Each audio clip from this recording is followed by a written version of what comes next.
Muy bien, y en Gente y Negocios hoy tenemos el honor de conversar con una figura emblemática de la ingeniería en Paraguay.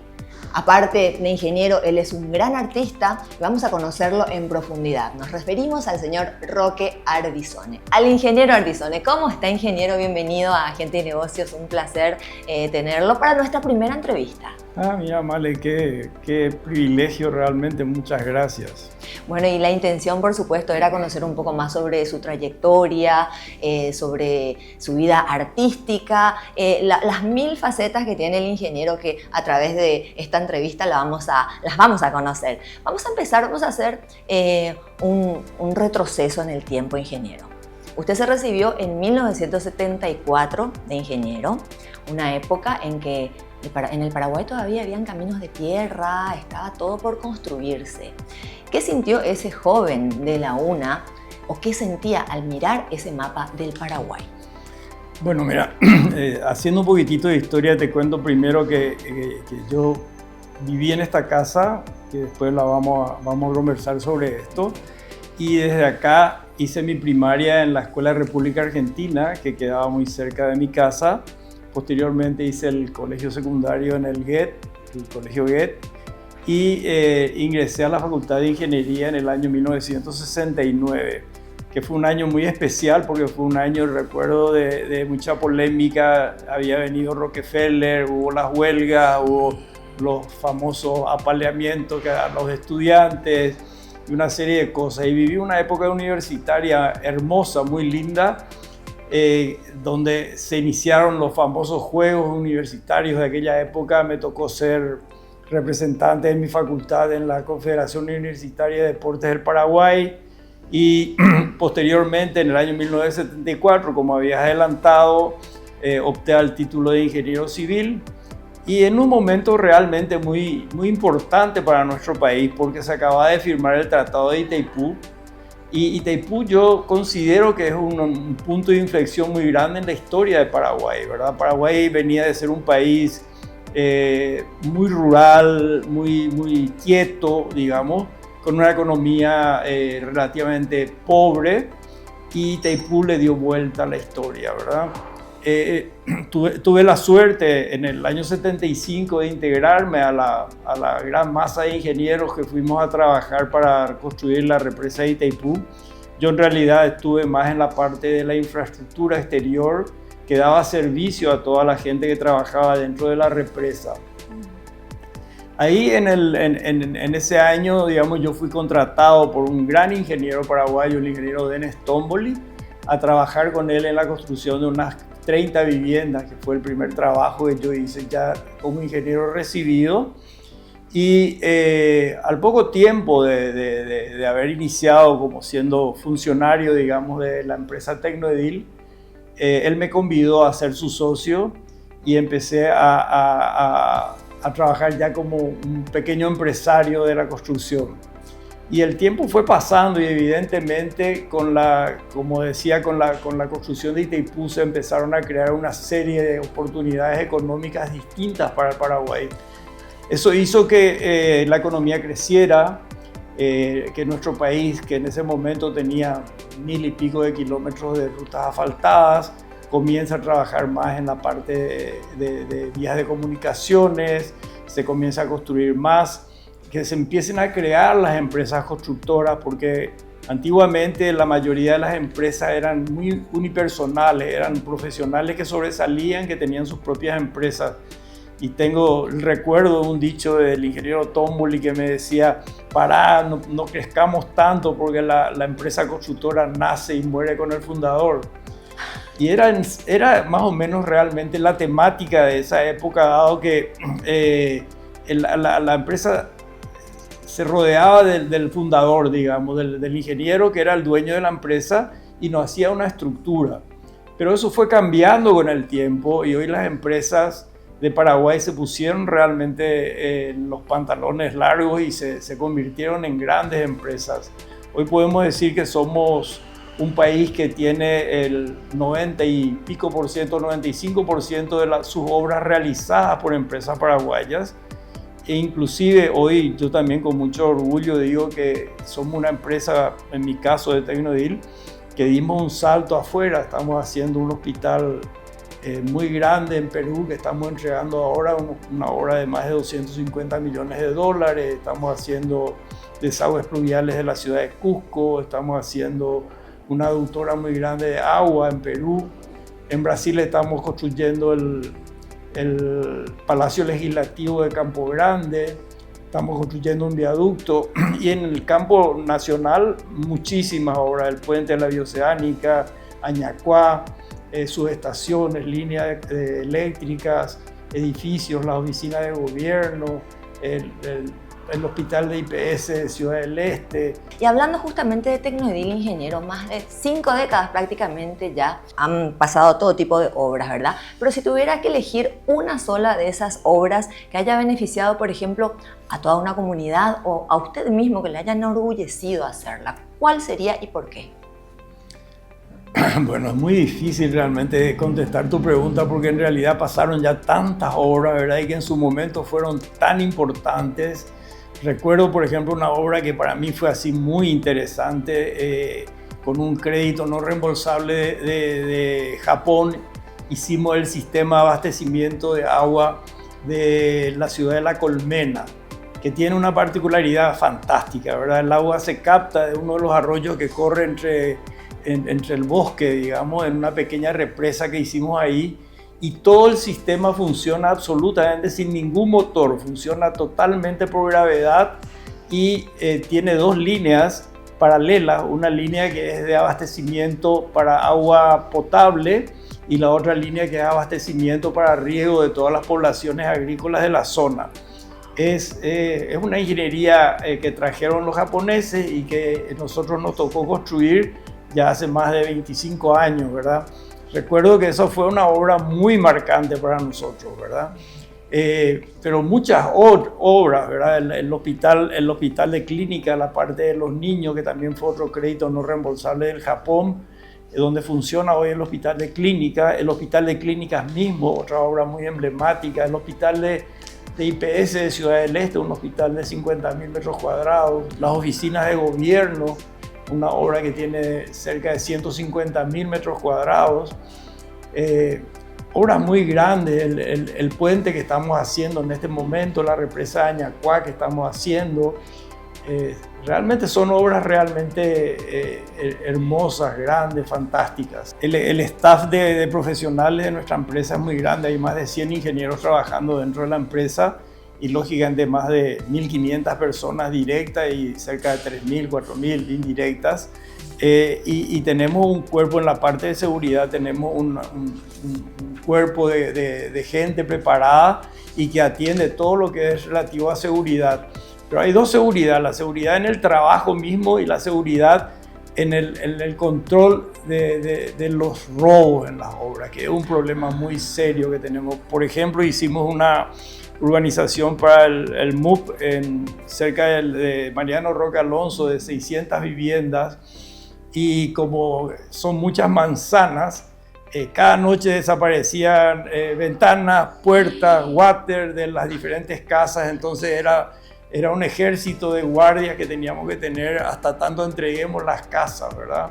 Yendo un poquitito al lado artístico, tantas cosas que nos enteramos, tantas cosas que vemos que maravillosas dentro de la rama del arte, y una de esas es la escultura. ¿Cómo fue ese paso de la construcción al arte de la escultura? ¿En qué momento esa cabecita hizo el clic y dijo, yo quiero dedicarme a esto también? Vos sabés que es algo bastante simpático en alguna medida, ¿verdad? Si bien quiero contarles que por lo visto hay alguna venita artística en la familia. Vos sabés que mi hermano era José Luis Ardizón, el arquitecto que fue el dueño del Teatro Arlequín, y yo le considero con mucho orgullo un prócer del arte paraguayo, ¿verdad? Entonces voy a mi historia, ¿verdad? Yo tengo desde toda mi vida algo que yo le llamo como un tic nervioso de dibujar. Yo estoy en una reunión, estoy en una conversación telefónica, estoy hablando con alguien, y en mi escritorio, sentado en el primer papel que veo enfrente, estoy dibujando, estoy haciendo algún dibujo que me preguntás qué es el dibujo y no es nada en especial. Yo no dibujo un perro, no dibujo un gato, no dibujo nada en especial. Hago líneas distintas y pasando el tiempo, hace unos años, cuando mi hijo mayor, mi hijo mi hijo arquitecto me dice, papá, a mí me parece que tus dibujos son muy lindos, no me querés buscar, porque antes recordás que se usaban mucho las agendas y mis agendas estaban llenas de dibujos. Entonces juntó de mis agendas viejas y empezó a sacar fotos y hizo un collage de mis dibujos. Y realmente eran muy lindos, muy simpáticos. Bueno, pasó el tiempo, yo seguí dibujando y otra anécdota, yo formo parte del consorcio Tapeporá que hizo la ruta que va a Ciudad del Este y tenemos una reunión semanal que ya cumplimos 1000 reuniones hace 25 años. Y el gerente de la empresa nos entregaba un acta en todas las reuniones y yo en el acta que nos dibujaba, ¿verdad? Y él todos los días me sacaba esa acta y me daba una limpia. Y después un día me entregó 150 actas más o menos dibujadas, llenas de dibujos, ¿verdad? Entonces junté todos esos dibujos, etcétera, y un día me dijo, ¿y por qué no haces algo con estos dibujos? Y primero hice un cuadro metálico con los dibujos y después dije, bueno, un cuadro es un cuadro. Yo, como me gustan las esculturas, voy a tratar de hacer algo en 3 dimensiones. Y empecé entonces a llevar las figuras que yo dibujo a 3 dimensiones. Prácticamente son repeticiones de la misma figura puestas en diferentes formas que hacen la escultura final, ¿verdad? Eso es relativo a donde yo empecé a hacer, ¿verdad? Pero ¿por qué me apasioné por las esculturas? También fue muy anecdótico. Yo estaba una vez en Punta del Este de vacaciones y un amigo que lo han de conocer, a Marcelo Fleitas, me convidó a ir a una exposición de un artista muy grande uruguayo que se llama Pablo Achugarri. Fuimos y encontré que era una quinta grande donde él tenía en el jardín tenía muchísimas esculturas y después tenía sus propias esculturas. Y me enamoré realmente de las obras de él y salí comprando una obra que era carísima. Realmente nunca había comprado una escultura y salí comprando una escultura. Cuando llegué a mi casa empecé a sudar y pensando qué hice, ¿verdad? Bueno, pero ya la compré y fue el puntapié inicial de la colección que hoy tengo, donde puedo decir que tengo más de 300 esculturas coleccionadas, ¿verdad? Yo volví a Asunción y como yo vivo también en una quinta con mis hijos, dije, ¿por qué no hacer también un parque de escultura dentro de la quinta? Y empecé a hacer el parque de escultura, empecé a conocer a diferentes actores, artistas paraguayos, y empecé, digamos, a encariñarme con ellos, a conocer de su obra, a comprarles obras. Y ahí sentí de que realmente la escultura en Paraguay tiene muy poco arraigo, no tiene mucha difusión, no es como los cuadros que la gente tiene la costumbre de comprar para engalanar sus casas. La escultura no forma parte de esa idea.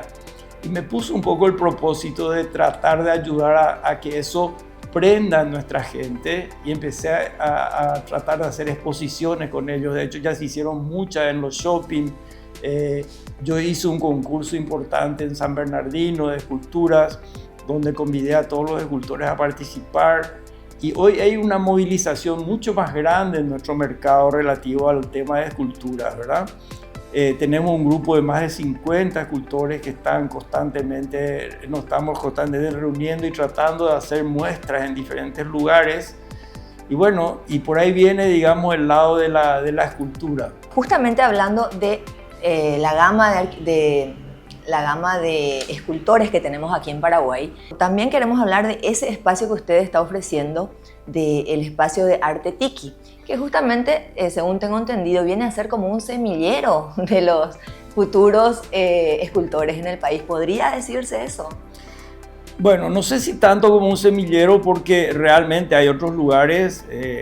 Los Bullari, ustedes saben que tienen un centro que creó el papá, ¿verdad? Nuestro gran escultor. y donde también hay cursos en Bellas Artes, en varios lugares. Y el espacio Tiki surge porque yo era muy amigo de Gustavo Beckelman, un escultor paraguayo muy renombrado, ¿verdad? Que hizo obras realmente muy emblemáticas. Bueno, yo lo conocí, lo aprecié mucho y él era el único que tenía un taller de fundición en bronce a la cera perdida, aparte de un taller también un poco más pequeño de los Ullari. Cuando él fallece, el taller se cierra, se quedan los escultores, porque ahí era el lugar donde todos los escultores que hacían bronce a la cera perdida usaban ese taller. Se queda, digamos, huérfano el mercado de eso. Entonces se nos ocurre, un poco con el concurso de una gran artista que es Ingrid Seal, pensar en hacer un taller como ese. Y como yo tenía una propiedad que era de mi hermano, que se llamaba Tiki, que también ya falleció, decidí hacer ese taller, crear el horno, crear el sistema de fundición, etc. Y habilitar ese taller para hacer fundición a la cera perdida, en bronce a la cera perdida, pero además habilitar varias habitaciones donde se puedan hacer cursos, se puedan hacer talleres, donde se pueda trabajar en moldear y hacer obras y que tiene un lindo movimiento. ¿Qué escultor nacional admira, ingeniero? Y bueno, hay muchos, ¿verdad? Pero en realidad me encanta la obra de Ingrid Seal, ¿verdad? Ingrid Seal, creo que hoy podemos estar muy orgullosos. En este momento ella está haciendo una exposición en la Bienal de Venecia, ¿verdad? Es un logro maravilloso que pocos artistas paraguayos lo lograron, pero hay muchísimos, ¿verdad? Diego Céspedes, Javier Ullari, bueno, los ya fallecidos Ullari y Beckelman, ¿verdad? Farías, bueno, hay muchísimos por nombrar y me voy a olvidar porque ya te digo, son más de 50 que forman parte del grupo que en este momento estamos operando, digamos, ¿verdad? Si tiene que elegir un momento en la historia que le haya pesado un poquitito, ¿cuál sería?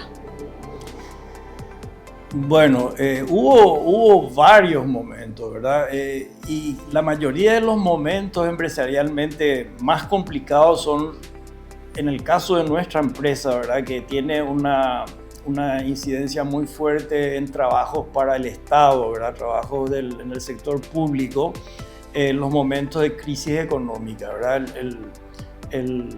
Recuerdo la época cuando se paró la obra de Yacyretá. Yacyretá había empezado y después hubo un parate, se quedó varios años parada, ahí quedó una deuda muy importante con los contratistas que fue muy difícil de sobrellevar, de cobrar, de llevar adelante. Hubo otros periodos difíciles de cobro. Recuerdo en la época del ingeniero Guasmosi, se recurrió a unos bonos, tuvimos que recibir bonos como pago, salir a negociar los bonos del Estado en el mercado. La época actual, que si bien está el país en una economía floreciente y yo acompaño lo que dice nuestro presidente en relación a que la economía de Paraguay se mueve por el sector, a través del sector privado y no del sector público, pero sí el sector público a nosotros en especial nos afecta mucho porque dependemos mucho de las obras públicas y vinimos en los últimos 2 años de una crisis muy grande, de falta de pago que todavía subsiste, si bien ahora se dio una pequeña mejoría. Los montos que todavía quedan adeudados a las empresas son muy grandes y eso hace que la parte financiera de nuestras empresas sufra mucho, ¿verdad? Y todos los beneficios que son muy pequeños realmente en el sector de la construcción, porque existen muchas empresas, como te había dicho anteriormente, que son muy competitivas, entonces en las licitaciones realmente los precios son todos muy peleados, los márgenes que quedan, cuando uno no tiene los cobros en los tiempos que tienen que ser, se van todos en intereses y hasta ahora tampoco hemos podido cobrar esos intereses, ¿verdad? Si bien son legales y en algún momento el Estado nos tiene que pagar, por el momento está creando una crisis muy importante en el sector empresarial de la construcción.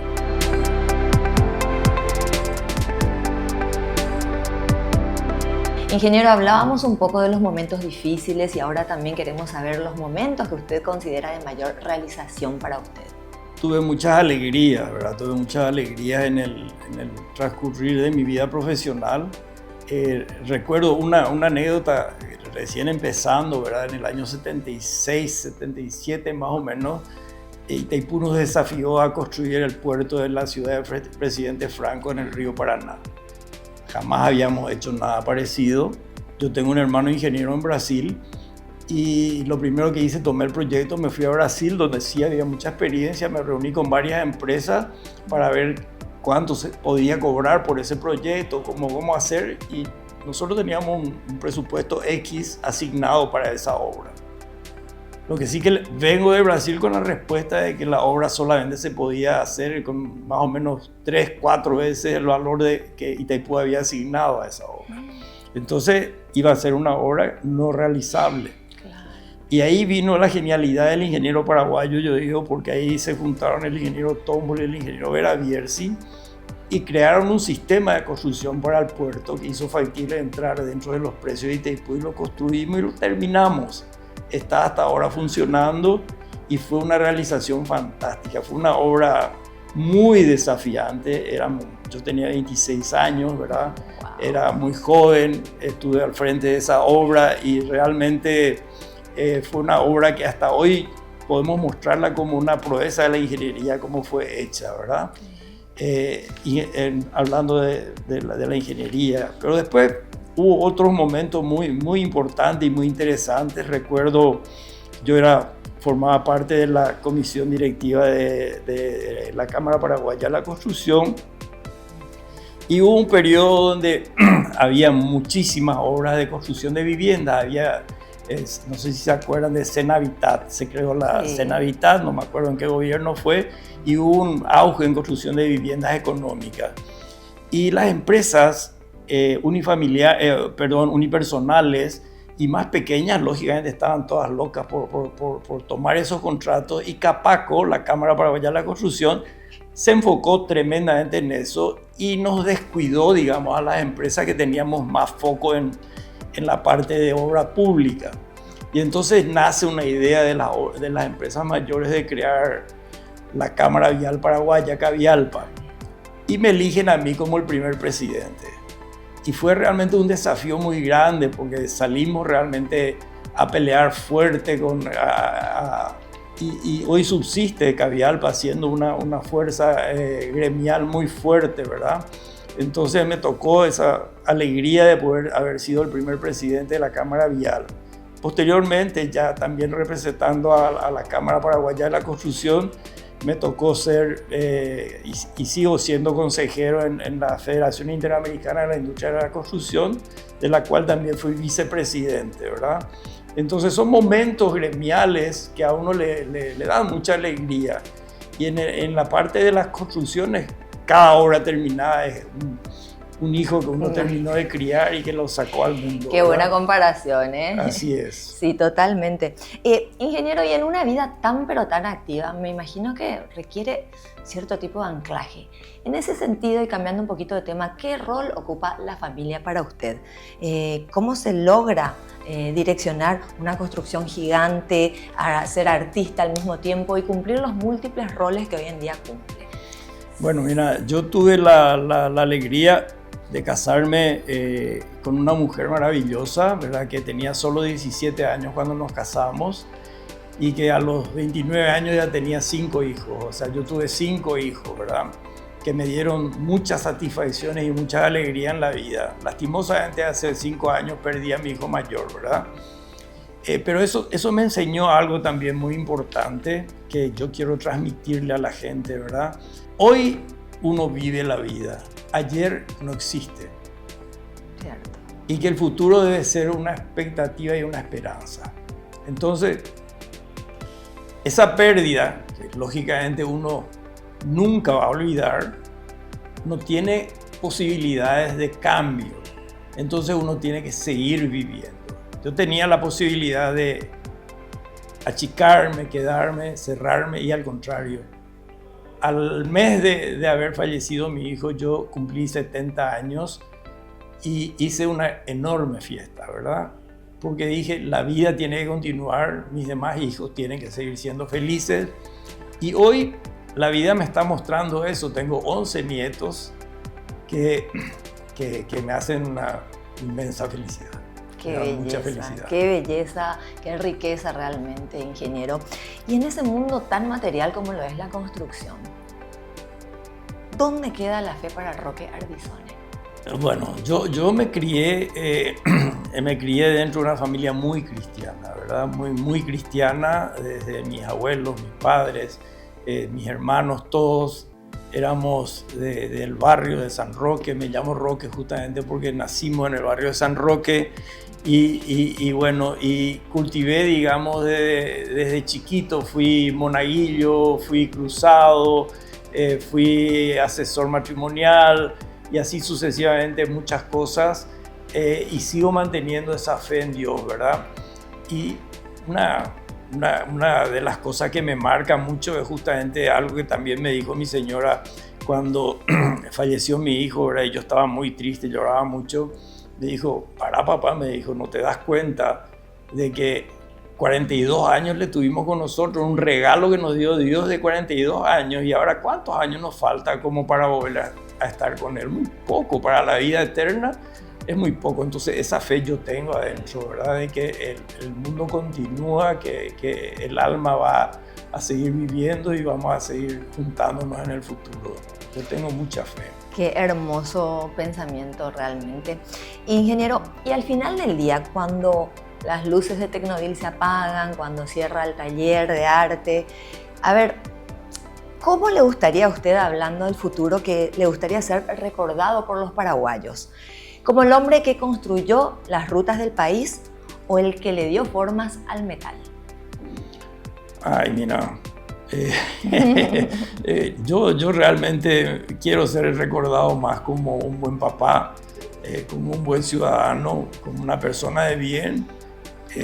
Y ahí viene algo que también recuerdo mucho de mi papá, ¿verdad?